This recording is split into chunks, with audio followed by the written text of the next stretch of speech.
Ils n'ont plus de marine. Elle a été anéantie. Ce sont les mots du président américain Donald Trump le 3 mars. Après 48 heures, qui avaient complètement détruit la flotte navale iranienne, l'Iran a défié les États-Unis. C'était une erreur. Des bombes et missiles ont été lancés, anéantissant toute la flotte iranienne en 2 jours. C'est historiquement catastrophique pour l'Iran. Et cela ne fera qu'empirer pour un régime qui s'effondre sous nos yeux. Après les frappes américaines et israéliennes ayant éliminé une grande partie de la direction iranienne, l'Iran a riposté en attaquant plusieurs bases militaires américaines. D'accord, on dit les États-Unis, nous voyons vos attaques contre nos bases et allons répliquer en détruisant toute votre flotte navale.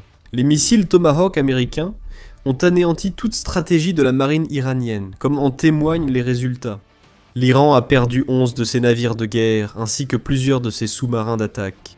Les États-Unis ont déchaîné une puissance de feu dévastatrice, rappelant au régime iranien vacillant que toute tentative de l'Iran entraînera une réponse américaine encore plus forte et destructrice.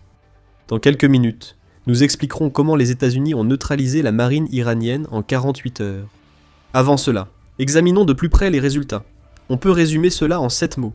Le golfe d'Oman a été vidé. C'est ce qu'indique le commandement central des États-Unis, CENTCOM, qui s'est exprimé sur X pour expliquer ce qu'il a accompli en 2 jours. Il y a 2 jours, le régime iranien comptait 11 navires dans le golfe d'Oman. Aujourd'hui, il n'en reste aucun. Le régime iranien a harcelé et attaqué la navigation internationale dans le golfe d'Oman pendant des décennies. Cette époque est révolue, a déclaré le CENTCOM. Voici un indice expliquant pourquoi les États-Unis ont ciblé la marine iranienne. Nous y reviendrons. Mais la grande nouvelle est que plusieurs des principaux navires de guerre iraniens sont hors service quelques jours après le début des hostilités, ruinant la posture navale de l'Iran. Nous n'avons pas à croire CENTCOM sur parole, car des photos satellites montrent déjà l'ampleur des dégâts des frappes américaines. L'Iris Makran, qui est le premier navire de projection de l'Iran, est hors service. Ce navire a été frappé, alors qu'il était amarré à Bandar Abbas, selon les rapports de la marine. Et cela signifie que les États-Unis ont détruit ce qui était autrefois un pétrolier, mais qui est depuis devenu un navire militaire capable de soutenir des opérations d'hélicoptères. Avec un déplacement de 120 000 tonnes, l'Iris Makran faisait partie des plus grands navires de la région du Moyen-Orient. Des photos satellites révèlent désormais des incendies à son quai, et de la fumée venant du centre du navire de guerre. Une corvette de classe Jamaran stationnée à Chabahar a aussi été neutralisée, équipée de missiles anti-navires, surface air et de torpilles. Ce navire devait être central dans la stratégie navale de l'Iran. L'Iran en a 6, dont au moins 1 est bloqué à la base navale de Konarak, d'où s'échappe de la fumée. La liste s'allonge. Selon le Télégraphe, des images satellites de Planet Labs montrent que la région de Bandar Abbas, où au moins 11 navires de guerre iraniens étaient encore amarrés, le 22 février est désormais recouverte d'un épais nuage de fumée noire après la campagne de bombardements américaine. Les restes de l'Iris Makran sont visibles sur les photos du Télégraphe. Cependant, le coup le plus dur a visé le meilleur navire de guerre iranien, l'Iris Shahid Baghari. L'Iris Shahid Baghari, proche d'un porte-avions pour l'Iran, est le centre de la menace mobile de drones iraniennes. Appelé navire-mer par Wyon, le bâtiment a été utilisé par l'Iran pour lancer des drones contre les bases américaines et les pays du Golfe dès le début de la campagne américaine contre l'Iran. Comme l'Iris Makran, l'Iris Shahid Baghari était à l'origine un navire commercial, converti ensuite en navire de guerre par l'Iran, illustrant peut-être pourquoi la marine iranienne ne répond pas entièrement aux attentes du régime. Ce que nous avons vu au cours des dernières 48 heures, c'est ce que des armes construites pour la guerre peuvent faire lorsqu'elles ciblent des navires commerciaux convertis pour la guerre. Le UK Defense Journal précise que l'Iris Shahid Baghari peut désormais lancer et récupérer des hélicoptères, le rendant plus menaçant que son usage de drones ne le suggère. Mais il a maintenant disparu. C'est le premier porte-avions coulé depuis la Seconde Guerre mondiale, affirme Riley de Capi Army, lors de sa couverture de l'attaque américaine contre les navires iraniens. Peut-être est-ce exagéré, surtout si l'on compare l'Iris Shahid Baghari aux porte-avions américains comme l'USS Abraham Lincoln, acteur clé de cette histoire. Ce navire de guerre, l'un des meilleurs d'Iran, a été perdu, infligeant un revers douloureux à la stratégie du pays qui visait à lancer des drones contre les bases et navires américains. Sous le choc, le régime iranien se demandait comment la situation pouvait empirer après 48 heures de destruction américaine. Elle a effectivement empiré.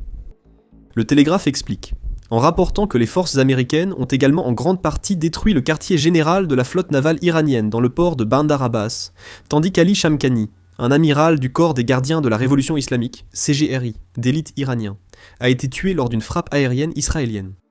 Ainsi, l'Iran a perdu toute sa flotte dans le golfe d'Oman. Son quartier général naval a été dévasté, et l'un de ses principaux amiraux repose sous terre. Ce n'est pas seulement mauvais pour l'Iran, c'est historiquement catastrophique.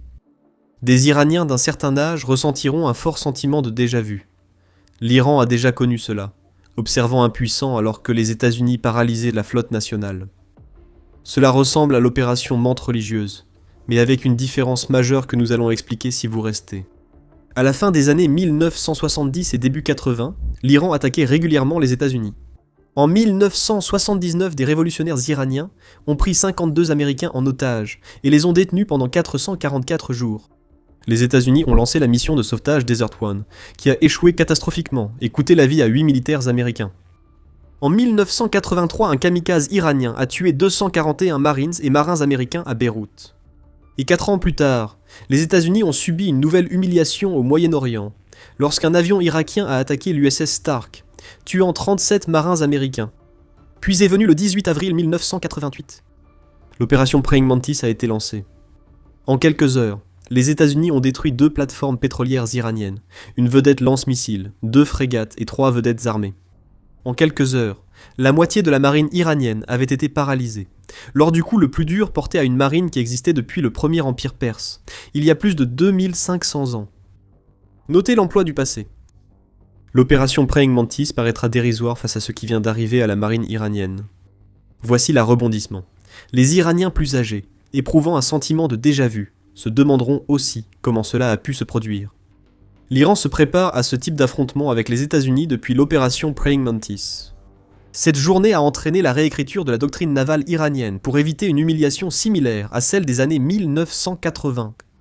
Ils ont conçu un plan pour submerger les navires américains, avec des vedettes rapides, explique Capi Army, ajoutant qu'ils prévoyaient de tirer des missiles anti-navires depuis la terre. Ils utilisaient leurs sous-marins pour tendre des embuscades aux navires américains.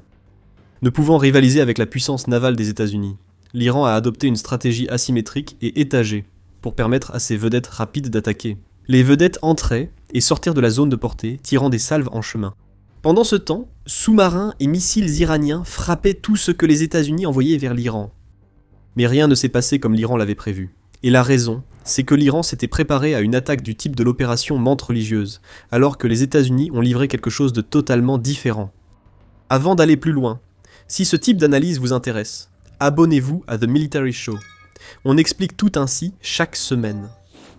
Le principal problème de l'Iran lors du Blitz de 48 heures de la marine américaine était de n'avoir jamais anticipé les tactiques spécifiques des États-Unis.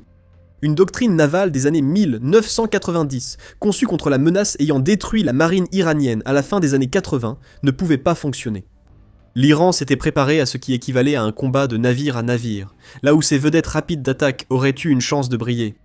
Le régime iranien pensait que sa marine pourrait confiner les navires américains, beaucoup plus grands, dans des eaux étroites comme le détroit d'Ormuz, dont nous parlerons bientôt. Coincés dans ces eaux, les navires américains deviendraient des cibles faciles pour les missiles des vedettes rapides, les torpilles des sous-marins et les drones des porte-avions de fortune iraniens. Mais en 2026, les États-Unis savaient ce que l'Iran allait faire. La surveillance par drone et d'autres moyens permettaient aux États-Unis de localiser en permanence les vedettes iraniennes. Les navires de guerre iraniens n'ont pas pu s'approcher de ce que les États-Unis ont envoyé dans le Golfe Persique, car la technologie et la stratégie américaine ont bien évolué depuis les années 1990. L'Iran est venu avec un couteau à une fusillade, et les États-Unis ont dit « Allez vous faire voir ». L'Amérique n'allait pas jouer au jeu des vedettes rapides. Sa stratégie était simple et absolument dévastatrice. Détruire la flotte iranienne avec des missiles Tomahawk tirés d'une telle distance que la stratégie navale iranienne ne pourrait quitter le port. Les États-Unis ont utilisé les missiles anti-navires attendus par l'Iran lors de l'opération Mante religieuse. En 2026, lors de l'opération Fureur épique, les États-Unis ont lancé des missiles Tomahawk contre la marine iranienne. Ces missiles ont une portée de tir bien supérieure à tout ce que l'Iran s'attendait à ce que les États-Unis utilisent, ce qui signifie que les navires de guerre et les plateformes utilisées pour les lancer ne se trouvent jamais à portée des navires de guerre iraniens. L'Iris Makran a aussi subi cette stratégie, des missiles Tomahawk tirés à des centaines de kilomètres ayant frappé le navire successivement. et à une telle cadence que quelles que soient les défenses que l'Iran avait installées sur le navire, elles n'ont jamais eu la moindre chance d'arrêter ce que les États-Unis ont déclenché. Ces Tomahawks ont sans doute été tirés par des 3 Arleigh Burke, face auxquels l'Iran prévoyait d'utiliser ses vedettes rapides. Et avec leur portée de 1600 km, ces missiles étaient la seule chose que les navires de guerre iraniens à l'arrêt ont vu avant d'être détruits. L'Iran attendait les navires de guerre américains pour appliquer sa doctrine navale. Il a subi une pluie de missiles puissants. La marine iranienne a coulé sans voir les navires qui les lançaient. Ensuite, il y a eu la suite. Max Afterburner explique dans son analyse des 48 heures de fureur épique de l'Amérique, avec la marine iranienne, servant essentiellement de cible à ce stade, encaissant ses missiles Tomahawk. Les F-35 sont intervenus ensuite, probablement avec des bombes JDAM pour un nettoyage de précision. La stratégie des États-Unis était brillante, surprenant l'Iran en frappant ses navires de guerre à distance. Alors que ces navires étaient en désarroi, les États-Unis se sont rapprochés de façon inattendue pour l'Iran. Ce n'était pas une bataille navale, mais la destruction d'une force conçue pour contrer une menace que les États-Unis n'avaient jamais eu l'intention de présenter. Cela a amené l'Amérique à neutraliser toutes les tactiques iraniennes en 48 heures. Selon l'Institut naval des États-Unis, USNI, l'Amérique se prépare depuis des années aux tactiques navales iraniennes, ce qui a mené à une campagne destructrice contre la marine d'Iran. L'Iran a montré sa force navale asymétrique, avec missiles, sous-marins de poche, mines et batteries anti-navires, pour fermer le détroit d'Ormuz ces dernières années. Les forces navales américaines, dont des hélicoptères Seahawk équipés de missiles Hellfire sur l'Abraham Lincoln, sont prêtes à contrer ces menaces SM, selon l'USNI. La mention du détroit d'Ormuz nous ramène à ce que nous avons évoqué concernant la stratégie de l'Iran, visant à resserrer l'étau autour des navires de guerre américains, et pourquoi tout cela s'est effondré pour le régime. Cependant, ce que nous voyons actuellement n'est peut-être pas exactement ce que vous pensez voir. À première vue, la tempête de feu américaine, Tomahawk Fury, paraît viser la destruction militaire de l'Iran. Ce n'est pas totalement exact, selon le docteur Andreas Böhm, expert du Moyen-Orient à l'université de Saint-Gall en Suisse. Böhm déclare au Télégraphe: « Si vous comparez leur marine avec la grande et belle armada de Donald Trump, c'est plutôt un nain. » Il ajoute: « Elle a été fortement affaiblie par les sanctions. Son matériel est obsolète. » Et si vous regardez par exemple la force aérienne, la plupart des avions datent de l'époque du Shah et sont fabriqués aux États-Unis. C'est vraiment vieux. En d'autres termes, l'Iran est loin d'être aussi fort qu'il le prétend, que ce soit sur le plan naval ou aérien. Donc, ce que les États-Unis viennent de faire n'avait pas vraiment pour but d'affaiblir l'armée iranienne, simplement parce que cette armée et sa marine n'ont jamais vraiment représenté une menace pour les États-Unis à la base. Ce que les 48 heures de frappe américaine visent réellement, c'est à s'assurer que le détroit d'Ormuz puisse être rouvert aussi rapidement que possible après que l'Iran a tenté de tout fermer à la suite des premières heures de l'opération Epic Fury. Les États-Unis, comme la plupart des pays, ont besoin que ce détroit reste ouvert.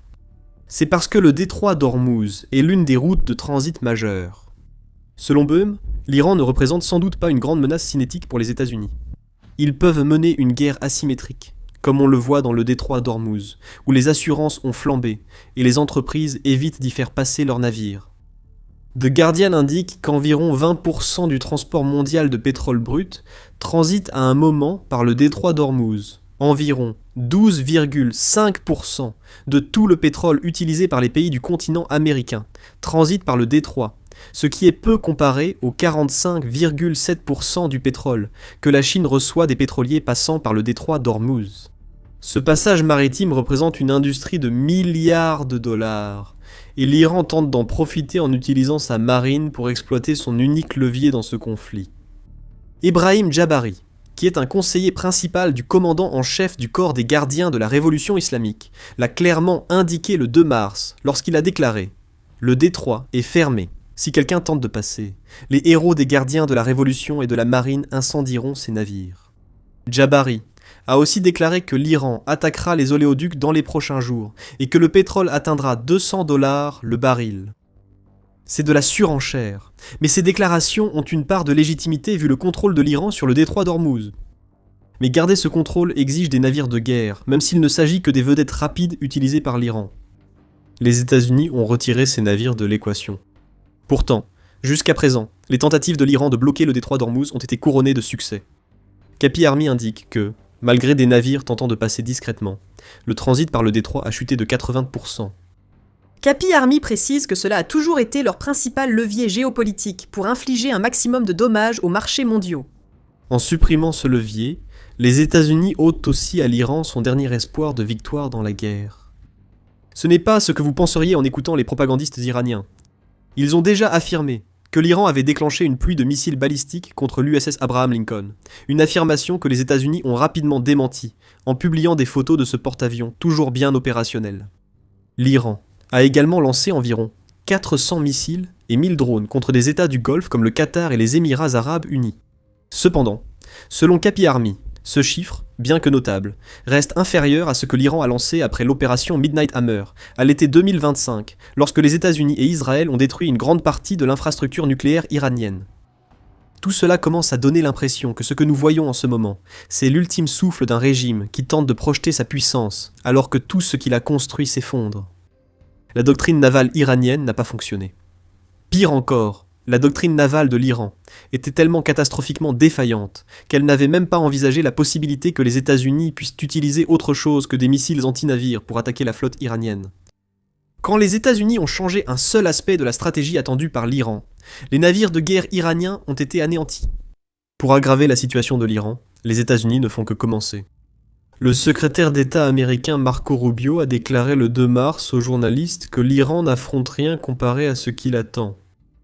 Rubio a déclaré que les frappes les plus dures de l'armée américaine restaient à venir, ajoutant que les États-Unis avaient agi pour détruire la menace imminente de l'Iran. Maintenant, nous voyons des fronts s'ouvrir partout au Moyen-Orient, alors que les supplétifs de l'Iran, comme les Houthis, passent à l'attaque. Mais pour le régime iranien, les dégâts étaient déjà infligés à une marine censée résister davantage. L'Iran pensait savoir ce que les États-Unis allaient faire. En 48 heures, les États-Unis ont brisé la doctrine navale iranienne et sont en bonne voie pour priver l'Iran d'un de ses leviers dans ce conflit.